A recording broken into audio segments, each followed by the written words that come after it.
Welcome to the CEO Bros Podcast, After Hours, with Brian Baldoff, co-founded, grew, and sold VHT Studios. Brad Baldoff, CEO and co-founder of By Your Side Autism Therapy Services. Matt Croak, the consummate entertainer, jack of all trades, and serves as our host.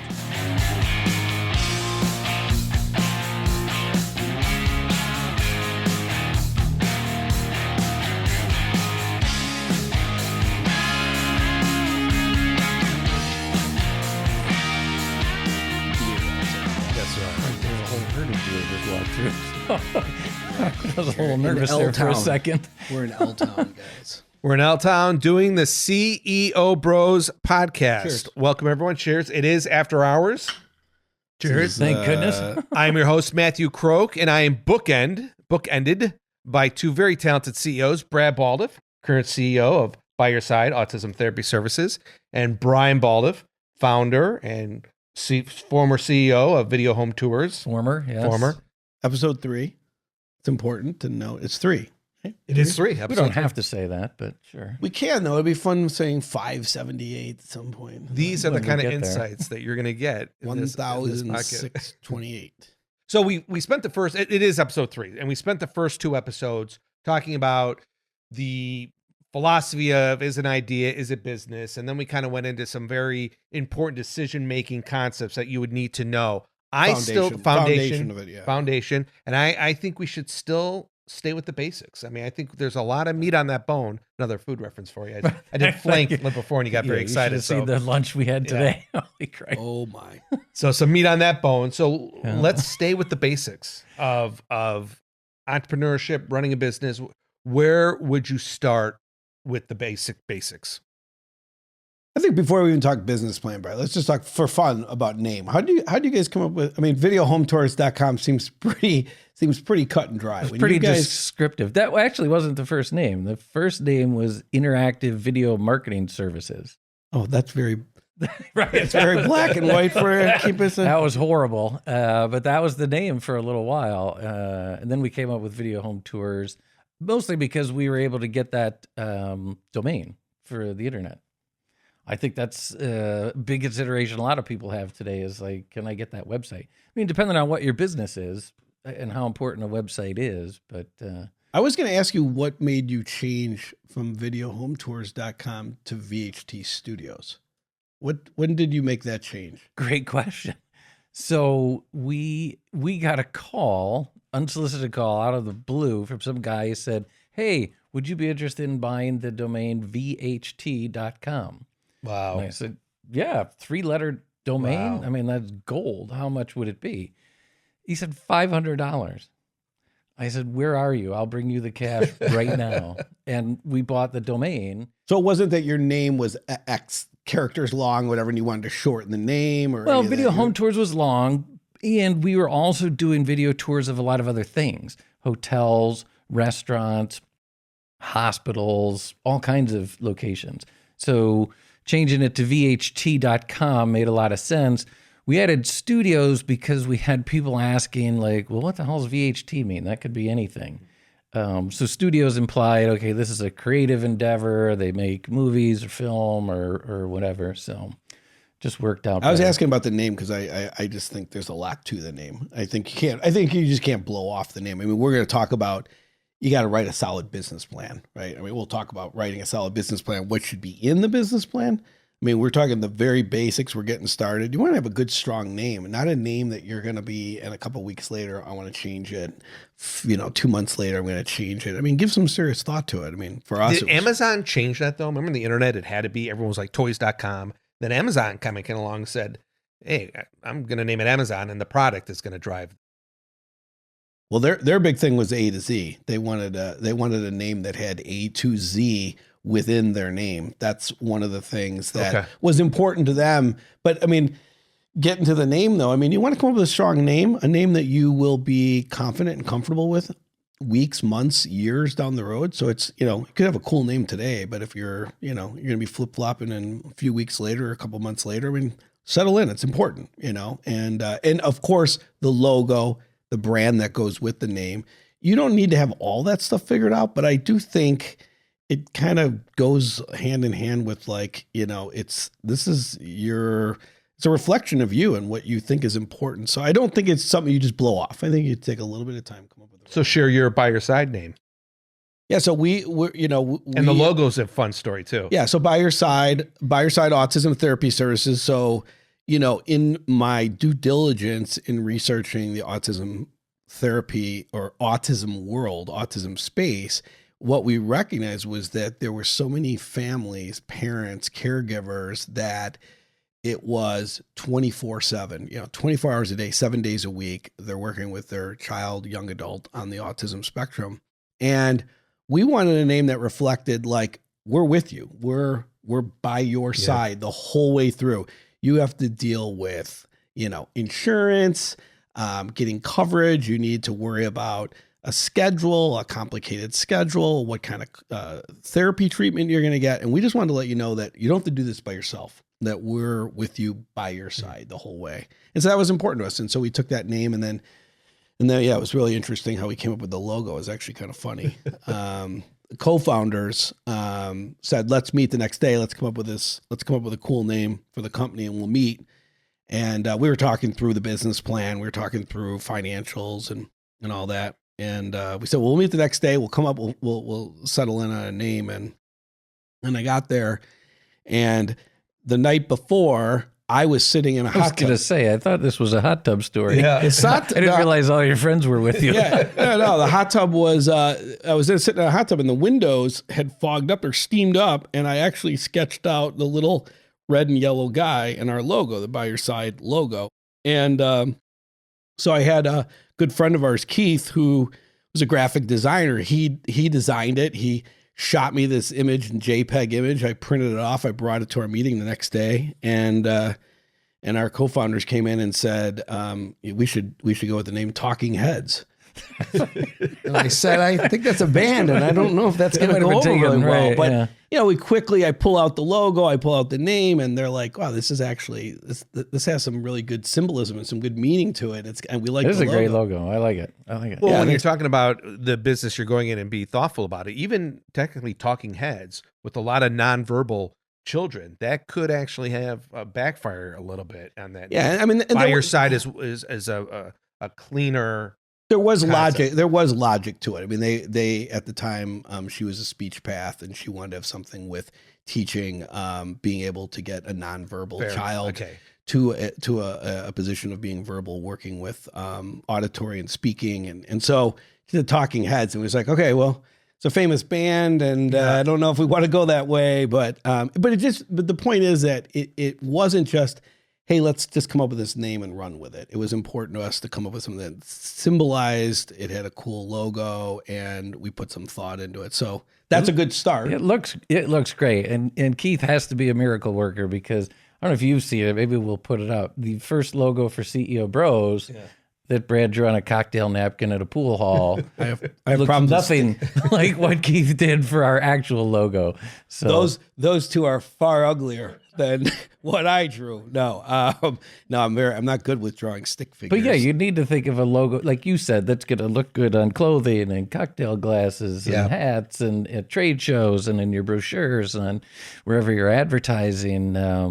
And you're proud. You're going to be talking about it weeks, months down the road, and it's not something like you're like, I'm going to flippantly change this, right? So it was important to us. We took the time to discuss it. They liked what we came up with, what Keith had designed, and then it literally sets the foundation for, okay, our whole MO, our mission is going to be, we are going to be by your side for our clients, and that is going to be kind of our mission statement within the business plan that we wrote. And so, well, I want to stick with that a little longer, because even with Talking Heads, now I understand the idea. She was a speech path. I actually forget that it started, the company has evolved, not just speech. Now ABA is predominantly what we do. So the name would have outdated itself anyway. So By Your Side was able to handle that transition easily. Where Talking Heads would not have been able to handle that transition. Yeah. So I think that's the takeaway for anybody that's out there, is just take the time to, really think through what your name should be. And you might come up with a cool name that night, that day, but think through it. Is it going to be something you're going to hook onto, be proud of? It's going to represent something about the company, the brand, the image. And so that's one thing I'd start with. That's important. I think I told you guys, I always wanted to do a fast food Italian, like a drive-through where you can get some mostaccioli. And just that. Is he pitching this to us? This might be. Maybe at the end we got another business if you guys like it. Mostaccioli. But as far as I got was Duly the name. noted. I was going to call it Eddie Spaghetti. So I had the name, but really nothing else. So that one's in my file folder. My mom wanted to start a bookstore, mystery bookstore only, before the internet, called Croak and Dagger. And that alone went, that almost alone started a business. I like that. Croak and Dagger, Eddie Spaghetti. Oh, man, I'm starting to think that we didn't do so good with our logo and our name. You guys are pretty creative. Did you ever fellas. see that coffee place? There was a coffee place, maybe they're still in business. It was called Bad Ass Coffee. And I'm like, that just, if you don't hear it right, bad ass, where you put the emphasis really makes a big difference. And I don't know that they thought that went through. Like if you read the history of the company, it had something to do with the donkeys that carry the beans or whatever, but you'd have to read the history. We're not really reading this. Well, I'm just seeing the sign on the street, bad ass coffee. It does go to show you though, literally like, just the discussion we're having around a logo and a name, how important that is to us. Cause even now, 15 years later, I'm still proud of our name. I'm still proud of our logo and I'm still proud of like everything it represents. So it had lasting staying power, like you were mentioning. And we didn't ever we at one time we talked about taking By Your Side and shortening it to BYS. And we did for certain branding, but we always kept By Your Side. It was very important that people knew if you were considering By Your Side to bring your child to By Your Side for services, that you heard that name repetitively over and over again. We're going to be here with you. We're going to take you through anything that may cause stress or anxiety for you throughout the process. And we're going to be right there for you. So just for those considering starting a company, don't just flippantly think of a name. Come up with something that actually means something that symbolizes and actually will have some staying power. Well, we talked about it today. Dunkin' Donuts is now Dunkin' because their donuts are horrible now. Yeah. All right, Brian, I think we might have problems with that. They're That not might a be a sponsor, liability so. on this podcast 3. Our good folks at Dunkin' Donuts, everything's fine. We're good with you guys. Donuts are great. Is Amy Joy Donuts still around? I loved Amy Joy Donuts growing up. Remember Amy Joy? Okay. Stands. Another well, yeah, there you go. But Stands. so getting further than Matt into the basics. So you got your name of your company. I mean, you have to write a business plan. You have to come up with a business plan. And Brian and I both went through that process. And there's a lot of things that it's involved with a business plan.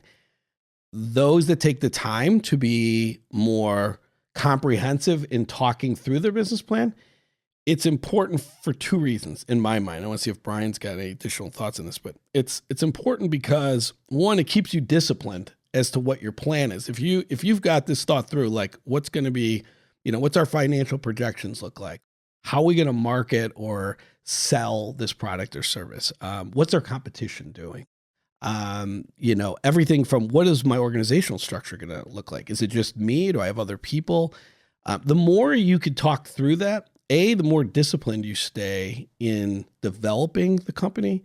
But B, if you have any interest or desire in raising funding or money for your business, which most people will, you better have a thoughtful business plan. Because if you're asking me to invest in your business, I'm going to want to see that you thought through a lot of these things. I don't know, Brian, you went through a period where you had to write a business plan for VHT, and what's your thoughts on the business plan altogether? So I think just putting it in writing is critical, because if it's not in writing, it doesn't exist. I tell our team this all the time, because writing forces you to clarify thinking.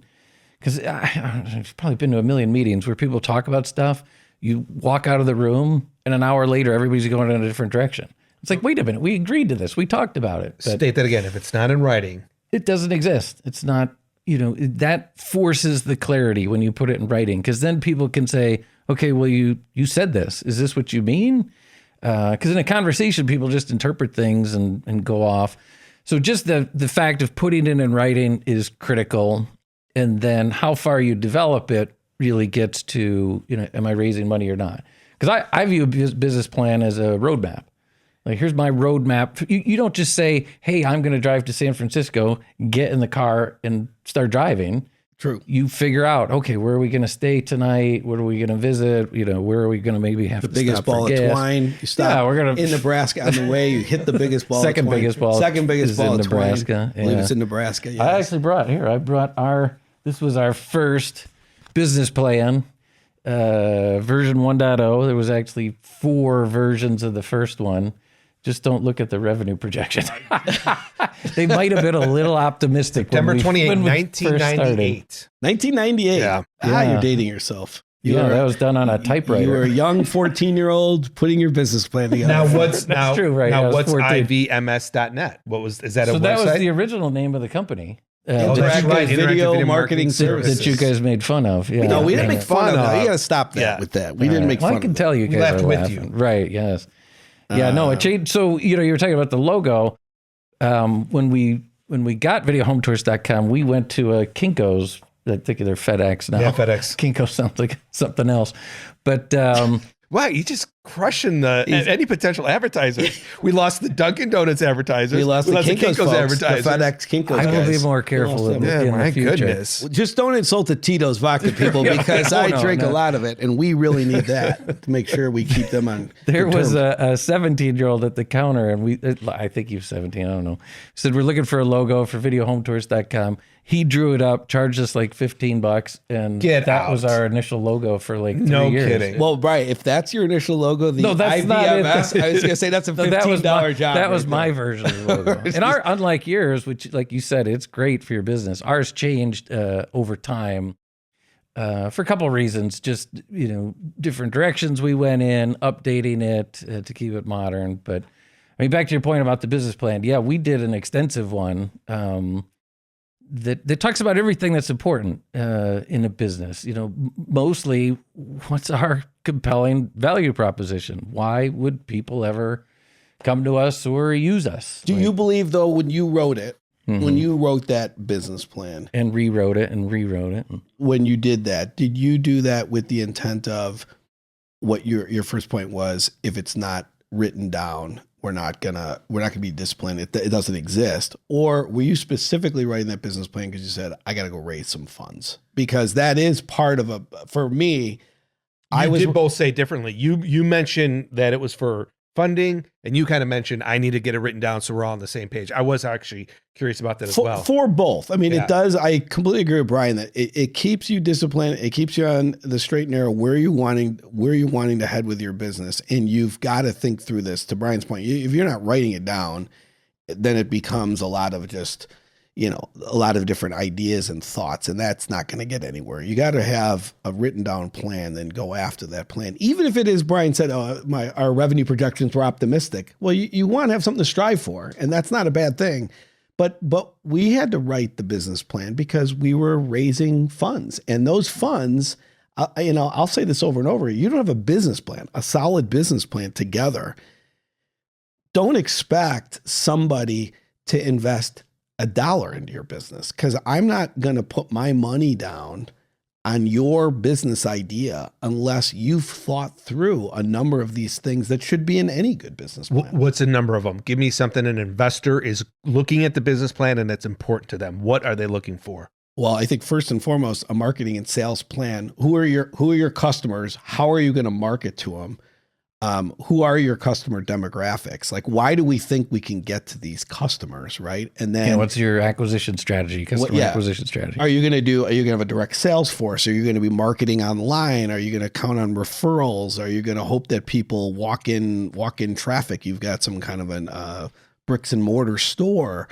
That's one thing. I mean, obviously your financial projections are very important, because someone wants to hear, like, I'm putting $5,000 behind this. I'm putting $50,000 behind it. I'm putting $1 million behind it. Whatever the amount is, where's that taking me? Where are you going with this money in this plan you're putting forth? And when am I going to see that money back? Like, what's your And whatever plan? you say it is, they'll cut it in half. Yeah, that's optimistic. Yeah. Yeah. Wait, so, who will cut it in half? Explain that. Potential investor. Well, Future investor. explain. Well, because entrepreneurs are always way too optimistic. And I mean, that's why I said, don't look at the revenue projections in our business plan. I don't think we ever hit them after 20 years. all right, let's make sure you don't go too far with that early on these podcasts. Every entrepreneur's got the hockey stick revenue projections. It's like, yeah, things are kind of going to go like this. And then as soon as you invest, things are going to go like this, going to go crazy. So you asked what they would look for. The biggest one I've seen from investors is, put $1 in, I want $3 out. What's the formula? What's the math behind that you could prove? And then once you prove that, then how do you scale that? Is it hiring, is one sales rep for, $100,000 a year going to generate $300,000 in revenue? Can we scale that to 100 sales reps to generate, whatever the math is on that? How do you plan on growing this? What's your growth strategy? How do you plan on growing it? What your marketing and sales plan? What's our product and service offering? Yeah, what was your original revenue projections? Have you hit them? Early on, I mean, from our standpoint, what we wanted to do was our mission was a little bit different in that we were going to take revenue wasn't important. You heard that a lot of businesses. The first 5 years. We were going to take a center, and the idea was that we were going to McDonaldize the concept, and we were going to design a center, replicate that center so that the autism community could find a buyer side location anywhere and everywhere you would go. And the idea it would grow and it would be profitable. I'm not going to get into the specifics of what the profitability for the company was or not. Was there like a per unit then target? And you say, okay, we're going to make this much per unit, and we're going to open 20 units a month or a year. We didn't have a specific as it related to we're going to open this many centers in this amount of time frame, but it was we should be able to generate X percentage of profit out of a center that would allow us to expand our reach, to expand our breadth, and open additional centers. So back then it was not we're going to open 5, 10, 50, 150. It was let's see if we can take one and get it to 2. And let's see if we can get 2 to 4. Yeah. Proof of concept. First you prove out the concept, then you start to prove out the scale. Can this actually scale? So the discussion within the investor group that came on board was, hey, we think we have a plan, a business plan that would, here's our product offering, our service offering. Here's how we're going to market. Here's our sales plan. Here's our projections. Here's the amount of funding that we need. One of the other things that comes involved when you're coming up with your initial plan is, what are you personally putting into this? Like, are you just asking me, if I'm an investor, let's say, are you asking me to, I'm the only one putting money in? What are you doing? I'm committing all the sweat equity. And when I say sweat equity, I'm going to commit my own time and energy to this business. And I'm not going to pay myself. I'm going to work diligently until we get it to X and we start seeing, a return. That's important. So I think there's a number. Did you put the initial cash in by your side, by the way? I did. Okay. I did put it. And I think it's important for those that are considering, if you're out there and you're talking about starting a business and you need funding, if I was a potential investor in your business, I would ask you, what are you putting into this? Because if you're going in like, I've got no risk, I've got no downside here, you're taking all the risk. Oh, and by the way, I don't have a business plan written. I don't know how I'm going to do these things, but I'm going to get you a nice return. I'd be like, I don't know if I'm going that route, And so that's why I think a very thorough business plan is absolutely a necessity. And things like, for example, you asked about other things. Do you have any competitors? Are you the only one doing this? Are you one of 5 others that are doing this in the neighborhood? And if you are, how are you going to delineate your line of service from those? What's gonna separate you? And you better be able to explain that. So how'd you answer that question? Because Video Home Tours was groundbreaking in what you were doing. Yeah, I thought it was an interesting question because I was thinking when you were talking, I wrote the business plan for myself initially, and it was probably because that's what I had been doing in my corporate life. I was a product manager, so I would write business plans for new products or existing products, and it was how we got to market it and what are the forecasts and the projections and the risks and all that stuff you'd have in a business plan. So I initially used it to, I shared it with my business partner, make sure we were on the same page. And, when we got a banking account set up, we shared it with our banker. And when we brought on a marketing team, we outsourced marketing, we had them read through it.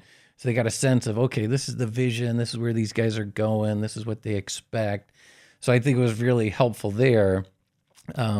We did, subsequently, we did a number of rounds of outside investment, leading, all the way up to institutional money from a VC. Those were different business What's plans. a VC? A VC's, I know what a VC is, venture. but why don't we talk about what a VC is? So venture capitalist, somebody who, probably makes the riskiest bets of any place you can get money from would be a venture capitalist. There's mezzanine funds and things that invest in growth and stuff maybe like that. we'll talk about Banks. funding in a little bit. That's maybe that's a whole great. There's topic. a lot of different sources for your funding to go. But so you'll see, I could show you the difference between this original business plan, which was written for me, kind of as an operating plan and to share with employees and partners and things like that, versus an investor plan, which we wound up doing later. Actually, I was going through these earlier. Version 4 was written with the help of an investment banker, because by then we had started looking for outside money. So version 1, just to be clear, because you brought it up, and I'm interested in the details. So your business partner did not write it or help you No, write it. I And there's wrote no version- friction there. He looked at it and went, okay, good for looks good. Yeah, now that you say it, he did. Right? Yeah, no, that's there's nothing sound wrong with surprised. it. No, Yeah, I'm it's sure. so- I'm sure he had some input in it, but 'cause that would be risky, right? You're like, well, here's the plan, and you've got a partner going, but that's. I mean, we talked about it. We had conversations about it. It was just when you see it in writing, it's like, oh, okay, that's Okay. what they meant. So you did it all. Version 1 was you. But I'd also Yeah. say, Brian, it's probably important too. I mean, you said you wrote it for yourself. Okay, well, think about it. If you're talking to, let's say you're not even trying to raise funds from anybody, but you're talking to people about it, it sure shows a conviction to that idea, that concept. You've thought it through, and I've thought through all this. I know where my competition is. I know how I'm going to market. I know what my service line is. I know who my management team is. Any operations or logistics questions I have, I know I'm going to fund this. I know what my projections are. You start talking to all those things. When you start telling me, I'm like, I believe in this guy. I'm going to put money behind this guy. If Right. you're looking for funding, right. I'm just saying the more you could talk to it, for those that are out there, that's important, is that the more you can talk to it and you've got a thorough plan, the more likely, if you need anything from anybody, you just sound that much more credible, Yeah, that much right. more realistic. Well, and we've talked about advice. Like I would give this to people that I respected who had done businesses before and said, "Hey, can you read my business plan? And they just no, just kidding. Take out that red pen." Boy, I would love nothing more than to read your business plan. Yeah, Why it's is like, that can you marker read my making- script? I wrote a script for a movie. I wrote a movie treatment. But no, it No, gives I'm not- I'm people sure it was something good. to react to and comment on. Because if you just tell somebody, and I'm going to spend 5 minutes and go, yeah, that sounds like a great idea, Brian. But they don't get into the things you're talking about, like, logistics and inventory and AP and AR and all the, the marketing plans. But that's in there, and they can react to it and go, hey, this sounds crazy, or this sounds illegal, or this sounds like something that's already been done. Did you know that? So it really helped just get feedback. I mean, I would even suggest, even if you're not looking for outside money, show your business plan to an investor. They will shred it. They will, what would you call it? Test it. Stress testing. Stress test it. Stress, yeah. Thanks, Matt. Yeah, that's all right. Here we go. Battle tested, yeah. Give me your business plan to read next time. I'm more than happy to read I your should business have plan. shown it to you the Yeah. first time. Yeah. No, the more input you can get, the better. I mean, like I said, So version 1 written by you. Version Version 1 written 4 by- you had help. What about 2 and 3? I'm thinking of the well, first. so there was version 1.2, 1.3, 1.4, 1.5, because you would change sections. You would talk to a finance person and they would go, I would do this, I would do that. You'd talk to a marketing person, you'd change your marketing plan. Like, so our original plan, remember, dating myself again, because no one else will. The original plan was written in 1967. He's now doing his there own was no- jokes, I'm by not- the way. He's now doing his own setups and punchlines. It's gotten to a I've been point hanging out with where Matt so long, I haven't done anything. I and know. those who originally invested him said, This is interesting, Brian. Tell us more about your projections. And you're wondering why nobody would read your plans. So we, you got to remember, we started this right at the onset of the internet. Is he getting angry? I don't think so. Getting passionate. It's that it's that chi. Good energy. We were going to do locations, and people were going to go to these locations like they were going to real estate offices, but watch the videos at these locations. And we talked to a guy who eventually became our first investor. And he said, have you heard of this thing called the internet? He's like, that idea is already obsolete with your viewing centers. He said, I would rewrite the plan, put it all on the internet. That's interesting. Yeah. That was version 1. Like a major pivot. You had to go right out of the gate. Yeah. And good idea. But how about this way though? Yeah, because something's happening in the market that actually makes this viable. Like you said, it hadn't been done before. Yeah. This made it viable. The only way we got that really valuable input was by showing a business plan to somebody who... For those that are new to the pocket viewing center, so you're doing video home tours of videos of houses. So people would go, instead of looking through, back in the day, looking through like a Yellow Pages book at one photo, you're doing full videos. They would go to these viewing centers and then watch all these houses instead of going to the homes. That was the plan. Yeah. So instead of you doing didn't the viewing invest anything centers, yet. You didn't invest any hadn't property. Invested any money yet. And that was one of the big considerations. This gentleman said, that's going to be expensive. You're talking leases, you're talking, utilities and everything that comes. Why bother? You were going to have a VHT office that people would come in, view multiple offices, view all these different videos, then go instead of just go to the internet and get this. So, it's funny having these conversations. Prior to that, I was at a franchise that built a business case or business plan on how many retail locations are we going to have, how much profit can each retail location make, and then the scalability was, now how many can we open per week? So that was the math that an investor would look at. Oh, a location makes, $1 million a year. We can open, 2 a week. You just do that math. So in our original business plan, that's how I built it, was how many viewing centers can we open? How much can a viewing center make and how many can we open? And so that one thought flipped it all on its head. Right, yeah. So the concept was still great of, being able to preview a home before you go to visit it would be enormously more efficient and economic and enjoyable. Just sit in front of your TV on Saturday morning and watch previews of homes that are for sale, where ultimately it was college campuses, wedding halls, hotels, everything. That's interesting. I didn't know that. Was so much more valuable. But there was a new delivery mechanism, the internet. And for the younger generation who may be like, duh, people didn't trust the internet. It wasn't easy to say we have a website. People didn't trust it. They thought they were going to be scammed. They didn't like the internet when it started was not a for sure out of the box home run. It took some time, especially buying something on the internet. That took a lot of trust from people. Well, it wasn't on your phone either. And it wasn't either. The other thing I'd say that both of these business plans that we're talking about are considerably more complex than what maybe individuals out there, if they're not getting it into that elaborate of a business. Because Brian's VHT Studios, By Your Side Autism Therapy Services, a lot more things taken into consideration.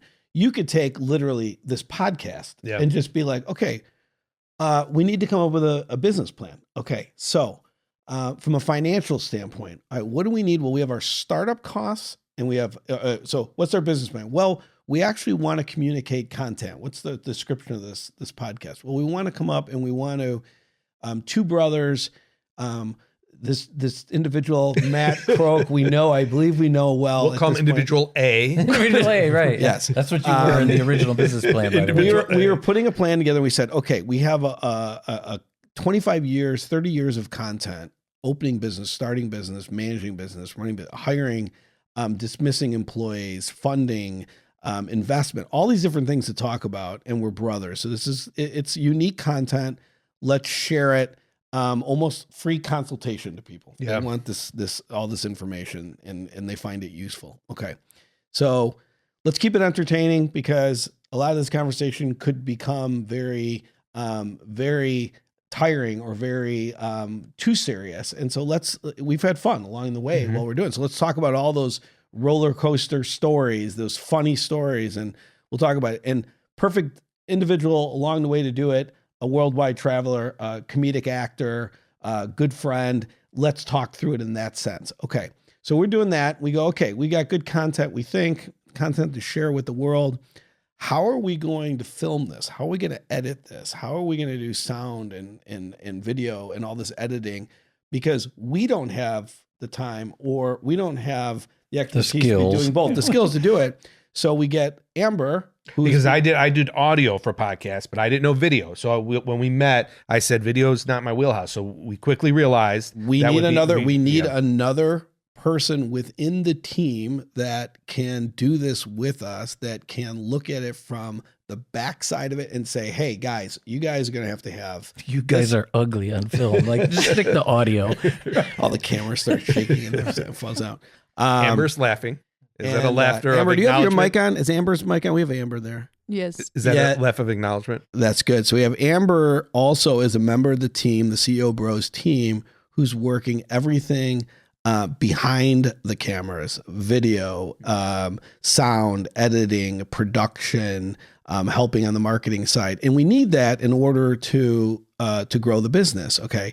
So you look at it and you say, you have your startup costs, your operational costs, right? And we start writing this out as a mini business plan. Now, it's not anywhere in depth of what Brian had to do with VHT Studios or what we had to do, but we had to talk about what's our team, who's our team, what's the functionality of each member on that team, what's our startup costs, what's our operating costs, what's our projections. We don't know from a financial projection standpoint. We know that it could take us quite some time to draw any type of significant revenue, but that's okay because to pay for this studio, this nice bar behind us. And we know the basic is, I think the standard about is 1,000, once you start getting 1,000 downloads, whatever, that's when advertisers start saying, okay, I might be interested. So we know the metric there. And because it's low operating costs, because the startup costs are not excessive for us, we say, well, we can commit, we can put the energy, the time into this, and we can actually commit a pretty long period of time into doing this. We're going to enjoy it in the process, have fun, but that's part of putting a business plan together where you're not just throwing darts at a wall. You're saying, no, this is actually how we're going to do it. And so that's why the people out there that say, well, Brian's business plan sounds much more in depth. I don't know if I can actually write something like that, or what we did with By Your Side, Autism Therapy Services. You don't need all that, but you do need to have a roadmap. And he started with version 1. I mean, there was a version 1. Yeah. Yeah. Well, and a lot of people, like you said, you kind of jump in to get a feel for things because you don't know what you don't know. But at some point, yes, you have to figure out, okay, what am I doing with this? Is this a hobby or is this a business? Yeah. No, agreed. So the IRS is going to ask at some point. I want to tap into that knowledge base. But first, Amber, how are we on time? We don't have our little clock. How are we on? Because I would love to take some time now to tap into Brad's knowledge for a notable nugget, something we like to do on our episodes where we can hear some advice. How are we right now? You have about 10 minutes. Okay.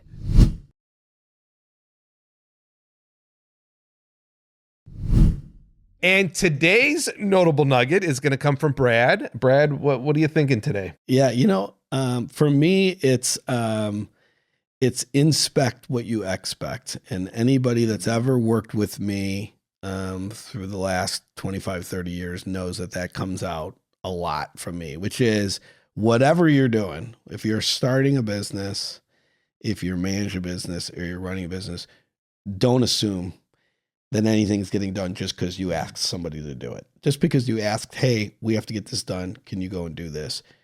Inspect. And it's not bad. It's not micromanagement. Micromanagement is, I'm going to hawk over you until you get the job done. Inspect what you expect is, we've set some expectations. We've set some objectives that we have to accomplish. And if you don't go and ensure that is happening in either your business plan or with members of your team, you'll find that you'll be disappointed. And it's the biggest thing that I learned probably 30 years ago, if I had to pass on some words of wisdom, is if you take the position of inspecting what you expect, you'll find that you'll be much more successful than if you don't. And so that would be my little nugget for today. And Well, I mean, to me, that is really important, because when you tell somebody something like, hey, can you do this, or can you accomplish this? There's a lot of, room there for interpretation. And so they may think they're doing exactly what you wanted. And if you don't inspect it, you don't look at it, you don't give them feedback, they don't know. That's exactly it. It is a lot of times it's a misinterpretation. It's a misunderstanding. I thought you said this, then that. And man, if it's something that has to get done, that has a cycle, or it's a chronology of things that have to happen after that, and you did the first things wrong, or you didn't follow up on that, I mean, it could create a snowball of problems for yourself. So it's not micromanaging. For those that was there's some people that think that it is, and it's not. You just have to be able to be prepared to roll up your sleeves. And I'm talking about in every little last thing within the business. There's nothing that's too trivial that you should not inspect on, because it's that trivial detail that you forget about that could be the detail that does you in. I find it interesting that you said you'd be disappointed, and you didn't say you'd be mad. It is saying, oh, I should have, like you acknowledge, like I should have. Did I not explain good enough? Did I not explain it? I find that interesting that you or did I not convey? I mean, you guys are going to laugh at this one. I mean, I think a lot of times it's new employees or younger employees. But I had asked somebody, I swear they were in our marketing department. I said, hey, could you put a sign on the front door? We've got a customer. Had a hat on that said it's like, that's how I knew they were in marketing. We labeled all of our employees, so we knew what. You wrote it down. It was in his plan. I said, could you put a sign on the front door? We had a client coming in to visit us. Tell them we're going to meet in the first floor. And I said, oh yeah, sure. Ran into him later. I said, did you put a sign on the door? Yeah, I did. I had the meeting with the customer. I went back through our front door, and there was a handwritten sign, just scotch taped on the front door, crooked. And so I called him over and I said, what is that? And he's like, you said to put a sign on the front door to tell the customer to go downstairs. I'm like, type it, put it on the door neatly. Like, it's got ketchup stains on it. It's got a burger. It's got so I don't, it's one of those things where it's like, okay, I'm glad I caught this early, because they obviously grew up with different expectations of what is acceptable for quality, or how you want to present yourselves. I mean, we were a marketing company, so we wanted to set high standards for how we presented ourselves, and he appreciated it after I explained, like, look, we're trying to get people to spend a lot of money on doing better marketing than they do today. We have to walk the talk. We have to do it ourselves. And he, went on to be a great marketing person. Oh, I was just going to ask. I didn't want to go off on a tangent. I know, I never finished my story. No. But I was going to say, was that a teachable moment, or was that a red flag that later you went, he doesn't grasp it and he didn't? You don't have to get into I think with that one, it was a teachable moment from what I remember. You just said he actually had a good... Yeah. There were a lot of red flags. We'll talk about some of those. Where it's like, okay, this is never going to work. But you got him to where you needed to. Yeah. Yeah, so I would say for that all the signs that he made was not crooked. Not crooked. He's our new director of sign creation. It's like, wow, that's interesting how he's developed his skills. Now technology, he can see went on its level. He's got a leveler. He went on to start a sign business. Listen, it sounds so elementary. Inspect what you expect, but you can ask any one of probably I've got we have a pretty significant size leadership team now by our side, and I'm sure that every one of them at certain point, and even in my prior companies, has heard me say, inspect what you expect, because I do, and I'm going to look into this. And it's not like I'm going to try and I'm on a witch hunt, or I'm looking for somebody that's done something wrong. It's just I want to make sure that we all understand what the objective is, and just because I told you what it is, I could have misspoke. You could have misunderstood, misinterpreted. So I would take that. And by the way, that line came to me from somebody that I really respect from my prior past, a gentleman by the name of Sonny Peterman. And he used to say it all the time, and he still does. And it's something that I've carried forward in any company I've started, any company that I manage. and it's something that people should take with them. So, well, it's interesting because even that philosophy, in hearing you describe it, it puts the responsibility on you. Like you feel I have to inspect what I expect, and you're still responsible. You're not pushing off saying why isn't everyone doing what I want them to do? So I think that's a really healthy philosophy. yeah, I would so I would say, listen, in kind of wrapping the basics up, I would say that, from a comprehensive business plan, the more thoughtful and comprehensive the plan is, the more likely you are to have success, because it does show your convictions. It does show that you actually have thought through this in good detail. And whether or not you're trying to raise money or not, it does, as Brian wrote, it keeps you on this path of, if it's written down, it exists, and we're going to follow it. And I know we're wrapping up, but I did have a question I want to go back to on the business plan. Do people get caught up in trying to say this is how we scale it? And do you say, no, first figure out how do you prove the concept? Or do you think the business plan should be how do you prove the concept and how do you scale it? Because those seem to me two different stages and ideas. Any thoughts on that balance? Yeah, and some people may not want to scale it. We had talked earlier about a lifestyle business versus a investment. I mean, just open a great restaurant. You could open a great restaurant. You could open a great laundry mat. Eddie Spaghetti. Eddie Spaghetti. Yeah. Eddie See, Spaghetti. look, you remember. I remember. It's a great That's impression. Yeah. Made an impression. Phone's ringing right now. We have a call from Eddie Spaghetti himself. He wants to know where his pasta Come is. on in. The scaling is really more of an investment criteria. So I mean, think about any successful franchise. Think about Portillo's here in Chicago. He had a hot dog stand. He perfected a method and a process of doing it efficiently and quickly and everything. Then figured out, okay, is this repeatable? Because that's where a lot of companies fail. So they have a good business and they go, oh, I'll just open a couple more. Well, you open that second one and all of a sudden you realize, geez, the reason the first one was successful is because I spend 8 hours a day there inspecting what I expect. Now I'm splitting my time between two businesses. What's being compromised? Or three. In that What's process? being compromised? And that's a real test of, is this scalable? That's why franchises are so strict on standards. Like, this is exactly how you chop the lettuce. This is exactly how you present the products, because you can't have those variables from one to another. People go, well, wait a minute, Yeah, I didn't really appreciate McDonald's as a kid, until I started traveling and you're in the middle of nowhere. And you used to get food at a gas station, and then for 4 days, your stomach would be killing you. But then you see a McDonald's and you go, safe haven. Like, I'm in the middle of nowhere. You know what to expect. I know how everything's being chopped and what the quality is. And so there is something to be said for that. Yeah. No, it's standardizing and ensuring that you've got to refine and make what you have excellent before you even consider replicating, before you start trying to scale it. So, by the way, did you see what I did? That's how you get an advertiser. Because now McDonald's, so what you do, you don't bash them. I made that. I could have picked anyone. I could pick Subway, but note to self: be kind to. But maybe we can talk. Maybe we can talk funding next time we get together. Well, let's talk funding next time. Let's summarize now. So the basics are: don't shortcut the name. Be thoughtful about the name, and as far out as you can think. Does it have legs for 6 months, a year? A name is very important. Is there a brand behind it? Because people, name and a logo, it's like, okay, you got to come up with something. But I think you had said Amazon. Yeah. Like, well, that didn't mean anything. They built it into a brand.